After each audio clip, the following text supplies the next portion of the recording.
दोस्तों, आज की कहानी है सासू माँ आप अपनी बहन को हमारे घर से बाहर निकाल दो, घर तोड़ देगी।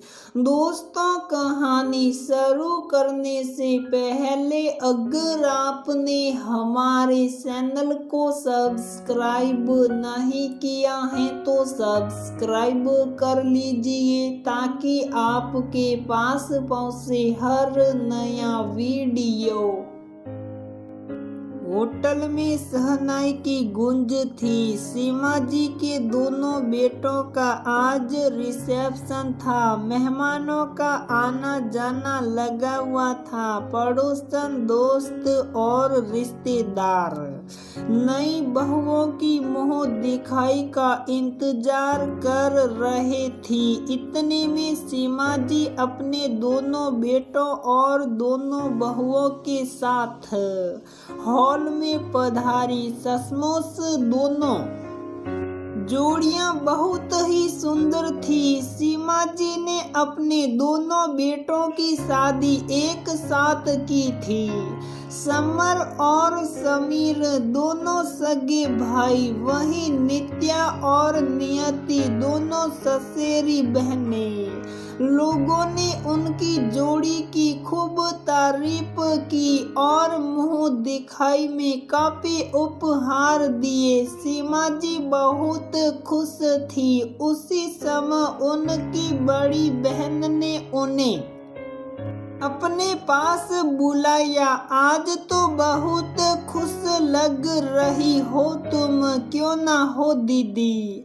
आज मेरे दोनों बेटों की शादी का रिसेप्शन हो रहा है। खुशी की तो बात है, हाँ, लेकिन एक साथ दो बहुएं मैनेज कर लोगी? बड़ी बहन ने सवालिया निगाह से सीमा जी से पूछा। क्यों, क्या हुआ दीदी? बहुएं तो आनी ही थी ना, आखिर उनका अपना घर है। मैं क्या मैनेज करूंगी? हाँ, लेकिन दोनों एक ही घर की बेटियां हैं। कहीं ऐसा ना हो कि तेरा पता साफ हो जाए। शुरू से ही मुट्ठी में रखना। तेरे तो पति भी नहीं हैं, जो हैं वो दोनों बेटे हैं। एक समझदार सास वही होती हैं जो अपनी बहुओं से काम निकाल सके। नहीं नहीं, ऐसा कुछ नहीं है दीदी। मेरे दोनों बेटे मुझसे बहुत प्यार करते हैं, ऐसा कभी नहीं होगा। सीमा जी ने कह तो दिया, पर बात दिल पर लग चुकी थी। रिसेप्शन खत्म हुआ और वो लोग घर लौट आए। वक्त यूं ही बीतने लगा। दोनों बहनें मिलजुल कर घर का काम कर लेती। जहां नित्या समझदार, वहीं नियति थोड़ी अलहड़ और चंचल थी। नियति नित्या से छोटी थी, इसलिए थोड़ी तुनक मिजाज भी थी। पर नित्या अपने हिसाब से हर बात संभाल लेती। पहले जहां समर और समीर घर आते ही माँ के पास बैठते और उन्हीं से चाय नाश्ते की फरमाइश करते, वहीं अब आते ही सबसे पहले नित्या या नियति का नाम लेते हैं। हालांकि दोनों भाई अब माँ को परेशान नहीं करना चाहते थे, इसलिए माँ की फरमाइश नहीं करते। पर माँ को ये लगता कि दोनों बहनों ने उन्हें अपने संगुल में फंसा लिया है। अब तो सीमा जी को भी लगने लगा था कि कई सचमुच में ही दोनों बहनें मिलकर उन्हें घर से ना निकाल दे। अगर ऐसा हो गया तो वह करेगी क्या? उनका तो इस दुनिया में दोनों बेटों के अलावा कोई नहीं है। वह वहम का कीड़ा धीरे धीरे बड़ा होने लगा था और जब उसने पूरा जोर मारा तो थक हार कर आखिरकार उन्होंने अपनी बड़ी बहन से ही सलाह लेना उचित समझा। बड़ी बहन ने भी एक आदर्श सास बनने के सारे गुण अपनी बहन को बताए। आज के जमाने में अगर बहू को डांटोगी भी तो सारों खाने शीत हो जाओगी। अगर जीतना है तो यही अच्छा होगा कि प्यार से बांटो और राज करो वाला नियम अपना लो। सीमा जी को भी अपनी बहन की सलाह पसंद आई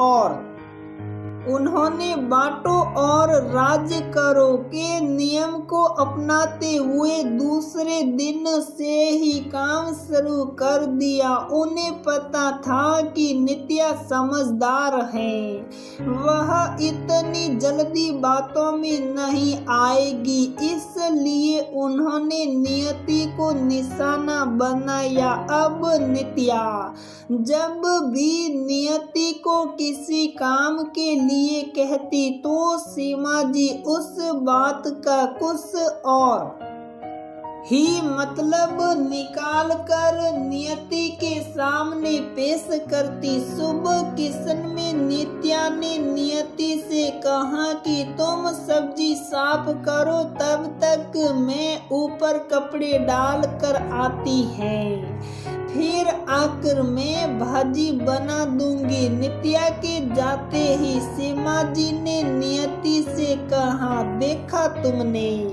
उसे बिल्कुल भरोसा नहीं है कि तुम ढंग की भाजी बना सकती हो, इसीलिए तो कह कर गई है कि मैं आकर बना दूंगी। जब नित्या नीचे आई तो देखा नियति भाजी बना रही थी। अरे मैं 2-3 काम और फ्री करने लग गई थी, लेकिन तुमने भाजी तैयार भी कर ली, मुझे भी आता है भाजी बनाना। नियति का जवाब सुनकर नित्या ने चुप रहना ही ठीक समझा, पर सीमा जी बहुत खुश हुई नियति की तुनक मिजाजी सुनकर। एक दिन सभी ने मूवी जाने का प्लान बनाया, पर सीमा जी ने सिर दर्द का बहाना कर घर पर रुकने के लिए कहा। तो समर ने कहा, समीर और नियति तुम लोग घूम आओ, हम फिर किसी दिन चले जाएंगे और एंजॉय करना, घर पर हम संभाल लेंगे। बात बहुत नॉर्मल सी थी, पर सीमा जी ने इसे भी हथियार के रूप में इस्तेमाल किया। नियति को अपने कमरे में बुलाकर कहा, देख लिया तुमने, किसी को भी भरोसा नहीं है कि तुम घर की जिम्मेदारी उठा सकती हो, इसलिए तुम्हें ही भेजा जा रहा है। नियति ने बाहर आते ही जाने से मना कर दिया। जब नित्या ने पूछा तो नियति उस पर ही बिगड़ने लगी। सब जानती हूँ मैं, तो मेरा घर बसने नहीं दोगी, अपने आप को जिम्मेदार बहू और मुझे लापरवाह बहू साबित करने में लगी हुई हो। नियति ये तुम क्या कह रही हो? भला मैं ऐसा क्यों करूँगी? क्योंकि आपसे मेरी खुशियाँ देखी नहीं जाती, खुद को आदर्श बहू साबित करना चाहती हो और सबके सामने साबित करना चाहती हो कि मुझे कुछ भी नहीं आता, मैं कुछ नहीं कर सकती। तुम मेरी बहन हो, मैं तुम्हारा बुरा क्यों चाहूंगी? बहन हो पर सगी नहीं ससेरी। नियति अपनी बात वहीं रोक कर अपने कमरे में चली गई। नित्या आंखों में आंसू लिए बैठ गई। उसे यकीन ही नहीं हो रहा था कि जो बहन उसके बगैर रह नहीं सकती थी, आज वह इतनी बड़ी बात कह गई। समर ने उनकी बातें सुन ली थी, पर दोनों बहनों के बीच में बोलना उसने उचित नहीं समझा।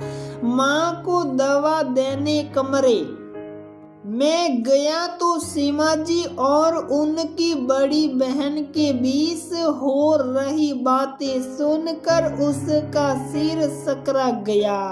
दीदी, आपने जैसा जैसा कहा था मैंने वैसा ही किया। अब देखती हूँ कि दोनों बहुएं कैसे मिलकर रहती हैं और मेरा पता साफ करती हैं। मेरे बेटों पर सिर्फ मेरा हक है। मजाल है कोई उन्हें मुझसे दूर कर दे। इसके आगे उससे सुनते ही नहीं बना। बिना दवाई दिए ही समर अपने कमरे में आ गया। वक्त यूं ही बीत रहा था। कुछ दिनों बाद शाम को जब समर घर आया तो उसके हाथ में पेपर्स थे, जिन्हें देखकर सीमा जी ने पूछा, ये किस चीज के पेपर हैं? माँ, सर काफी दिन से कह रहे हैं, इसलिए मैंने अपना ट्रांसफर करवा लिया है। जल्दी ही मैं और नित्या मुंबई शिफ्ट हो रहे हैं। लेकिन समर बात पूरी सुने बगैर ही कमरे में चला गया। थोड़ी देर बाद सीमा जी ने समर को अपने कमरे में बुलाया और पूछा, तुम्हारे सर तो काफी दिन से कह रहे थे, तब तो तुम टाल रहे थे। तुम्हें घर से दूर रहना मंजूर नहीं था, फिर अचानक से क्यों? क्योंकि ये घर नहीं, हार जीत का मैदान बन चुका है और मैं नहीं चाहता कि कम से कम जो सम्मान अभी तक बसा हुआ है वह भी टूट जाए। समर तो कहना क्या चाहता है आप अच्छी तरह समझ रही हो माँ। अभी तक तो नित्या और नियति में ही झगड़े हो रहे हैं। मैं नहीं चाहता कि ये झगड़े आगे चलकर मेरे और समीर के बीच भी हो। इसलिए बेहतर यही है कि मैं यहाँ से अपना कहीं और ट्रांसफर करा लूं। तुम दोनों की बीवियां झगड़ती हैं तो इसका मतलब ये नहीं कि मैं अपने बेटों से दूर रहूं। देखा आते ही रंग दिखा दिया ना उन लोगों ने। शर्म आनी चाहिए माँ, झगड़े आप करा रही थी, जीतने के चक्कर में आपने अपना घर तोड़ दिया और फिर भी इल्जाम अपनी बहुओं को दे रही हो। मैंने आपकी और मौसी जी की सारी बातें सुन ली थी। शुक्र मनाओ कि मैंने अभी तक समीर से कुछ नहीं कहा, इसलिए कम से कम एक बेटा तो के पास रहेगा। इसलिए अभी भी वक्त है माँ, भले ही मैं आपसे दूर रहूं पर अपनी इज्जत बनाए रखिए। समर अपनी बात कहकर अपने कमरे में चला गया और पीछे सीमा जी पछताती रह गई कि क्यों किसी के कहने पर उन्होंने अपने ही घर को युद्ध का मैदान बना लिया और जीतने के चक्कर में अपने ही घर को तोड़ दिया।